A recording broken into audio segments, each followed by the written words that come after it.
Keberuntungan rupanya sedang berpihak pada Liona. Dia datang di saat yang tepat.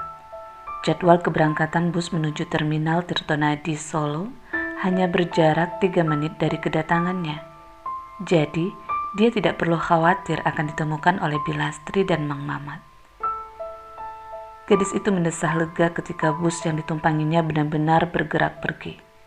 Dia pun bersyukur masih memiliki cukup uang untuk bekalnya, mengingat uang saku bulanannya sudah mulai menipis setelah dihambur-hamburkan di pondok dalam beberapa waktu terakhir.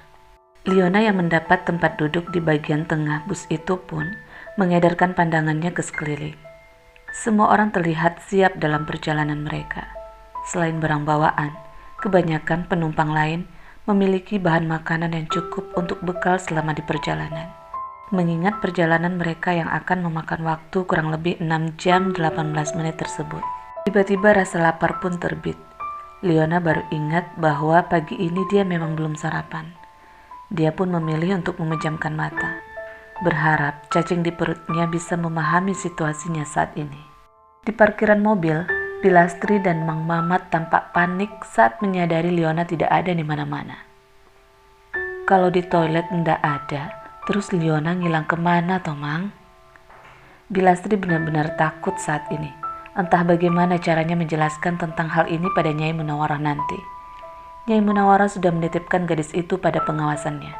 Namun, dia lalai dalam menjalankan amanah tersebut hingga kecolongan seperti ini. Apa sampeyan ndak lihat itu anak tadi jalan ke arah mana? Aku lihat, Bi, dia memang jalan ke arah toilet umum yang ada di sana, jawab Mang Mamat sambil menunjuk sebuah toilet umum yang berjarak beberapa meter dari mobil mereka yang terparkir tersebut. Tapi aku ndak lihat apakah dia beneran masuk sana atau ndaknya. Mang Mamat menyesali dirinya yang sejak tadi lebih serius menatap layar ponsel dibandingkan memperhatikan santriwati yang saat ini tengah menjadi tanggung jawabnya. Kemungkinan besar dia pergi ke terminal, Bi. Ayo kita coba cari ke sana. Mereka pun bergegas menjalankan kendaraan roda 4 tersebut menuju terminal yang hanya berjarak sekitar 200 meter dari pasar. Di tengah kegundahan, Bilastri berpikir, jika gadis itu benar-benar berencana kabur, dia pasti akan memilih bus jurusan ibu kota, tempat asalnya. Sesuai instruksi dari Bilastri, mereka pun berhenti di loket pembelian tiket bus jurusan ibu kota. Selagi Bilastri bertanya pada petugas loket, Mang Mamat dengan sigap memasuki beberapa bus yang tengah terparkir tak jauh dari loket, menunggu waktu keberangkatan masing-masing. Namun, semuanya nihil. Baik Bilastri maupun Mang Mamat tidak menemukan apapun terkait titik terang keberadaan Liona. Tidak ada tanda-tanda Liona ada di sekitar situ. Mereka pun pasrah dan memilih pulang ke pondok untuk melaporkan hal ini pada Nyai Munawarah. Mendapat laporan bahwa Liona telah berhasil kabur membuat seisi pengurus pondok menjadi panik. Nyai Munawarah memerintahkan beberapa orang untuk kembali mencari Liona, baik itu di pasar maupun di terminal. Dia takut Liona hanya tersesat. Namun, setelah orang-orang tersebut kembali, mereka tetap tidak menemukan jejak keberadaan Liona. Akhirnya, Nyai Munawarah meminta Ustazah Hamidah menghubungi kedua orang tua Liona untuk menginformasikan hal tersebut. Setelah perjalanan yang cukup panjang dan melelahkan, akhirnya Liona pun sampai di tanah Surakarta. Dia turun di terminal Tirtonadi yang konon katanya adalah terminal terbesar di kota Surakarta dan merupakan terminal tipe A terbaik yang menjadi percontohan di tingkat nasional. Liona berjalan perlahan menyusuri tempat yang dipenuhi oleh orang-orang yang tampak sibuk itu. Tangannya bergerak untuk mengusap perut. Dia masih merasa lapar. Padahal di perjalanan tadi perutnya sudah coba diisi dengan beberapa makanan ringan yang berhasil dia beli saat bus berhenti untuk mengisi bensin.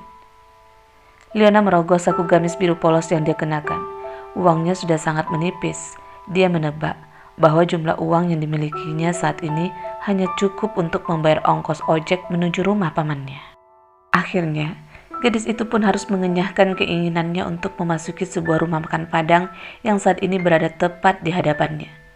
Hal yang harus dia lakukan adalah cepat-cepat pergi ke rumah pamannya agar bisa menuntaskan rasa laparnya di sana. Mau kemana, Mbak? Liona tercenung saat mendapat pertanyaan tersebut dari tukang ojek yang motornya baru saja dia naiki. Dia benar-benar ceroboh. Kenapa hal ini tidak terpikirkan sebelumnya?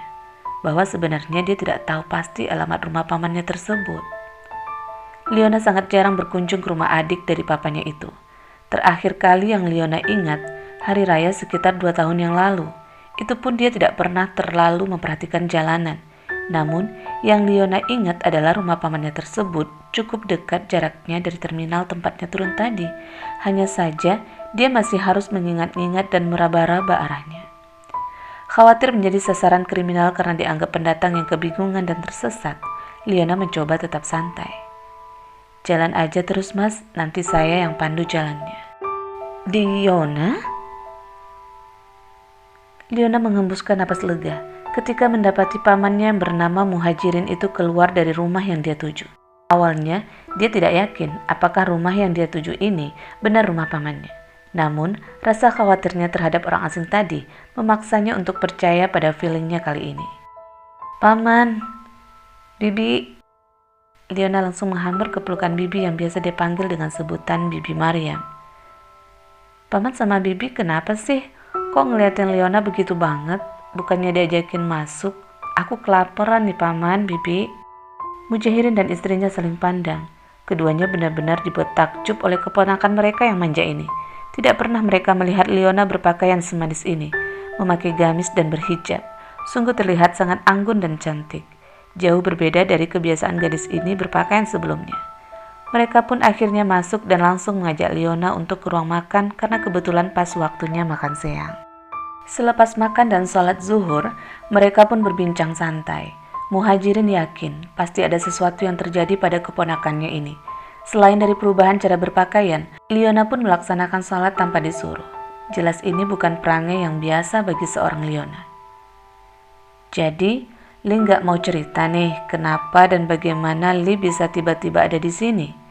Paman lihat Li nggak ada bawa barang apapun, artinya Li nggak mengagendakan berkunjung ke sini sebelumnya. Mujahirin mencoba mencari tahu apa yang sebenarnya terjadi. Sebenarnya, aku dimasukin papa sama mama ke pondok pesantren di situ Bondo. Leo menjawab dengan wajah tertunduk. Dia pun kembali menghela napas berat, mengingat tentang pondok pesantren tersebut, membuatnya kembali muak. Dadanya sesak ketika mengingat perilaku teman-temannya yang sudah seenaknya menuduh dan menghakimi tanpa bukti. Sebuah senyuman terbit di wajah Maryam. Kepalanya mengangguk perlahan, akhirnya dia memahami sebab dari perubahan besar pada penampilan keponakannya ini. Terus, kenapa kamu bisa sampai di sini sayang? Sedang dapat libur dari pondok? Tanya Maryam. Aku kabur. Mujahirin dan istrinya saling berpandangan. Mereka sama-sama terkejut dengan apa yang baru saja Leona katakan. Kabur? Terus, kamu sudah kasih tahu papa dan mama kamu kalau kamu kesini? Tanya Maryam yang tampak mulai khawatir. Leona menggeleng. Kemudian ditatapnya wajah paman Muhajirin dengan sungguh-sungguh. Please, paman, jangan kasih tahu mama sama papa kalau aku di sini ya, please. Loh, kenapa sayang? Emang kamu gak kasihan sama mereka? Mereka pasti khawatir nyariin kamu. Maria membelai sayang sebelah tangan Leona. Mereka aja gak kasihan, udah buang aku ke pondok yang kayak penjara itu. Kok ngomong gitu? Yang Bibi lihat, tempat itu justru bisa merubah keponakan Bibi ini menjadi jauh lebih baik dari sebelumnya. Artinya, tempat yang katanya kayak penjara itu adalah tempat yang baik. Awalnya memang gak seburuk itu, Bi. Sejak awal aku memang gak suka tempat itu. Tapi karena semua orang di pondok itu baik sama aku jadi merasa semakin kerasan. Terus, masalahnya di mana? Kok sekarang malah kabur ke sini? Keadaannya jadi berubah sejak beberapa kali terjadi pencurian di pondok, Bi. Semua orang jadi menuduh Li, termasuk teman-teman sekamar. Aku benci sama orang-orang yang ada di sana. Mereka gak punya hati. Perasaan marah dan kecewa tercetak jelas di wajah cantik gadis berlesung pipit itu. Tapi tetap saja, paman harus mengabarkan orang tua kamu. Nggak baik membuat orang tua khawatir. Leona mengangkat wajahnya dengan cepat. Dia membelalakkan matanya mendengar rencana dari pamannya itu. Li, mohon paman, jangan kasih tahu mereka. Aku juga nggak mau balik ke rumah yang kayak neraka itu. Astagfirullah, istighfar sayang. Leona pun tersadar dan dengan cepat menggumamkan istighfar beberapa kali. Papa sama mama gak pernah ada waktu buat aku. Mereka selalu sibuk dengan urusan mereka sendiri. Pulang ke rumah juga akan sama saja. Li maunya tinggal di sini sama paman dan bibi. Baiklah, kalau begitu nanti kita bicarakan lagi. Sekarang kamu istirahat saja dulu di kamar atas ya. Kamu pasti capek habis perjalanan jauh. Melihat keponakannya seperti hendak menangis, Maryam pun mengambil inisiatif untuk menyudahi pembicaraan mereka. Biarlah nanti mereka pikirkan jalan keluar terbaiknya.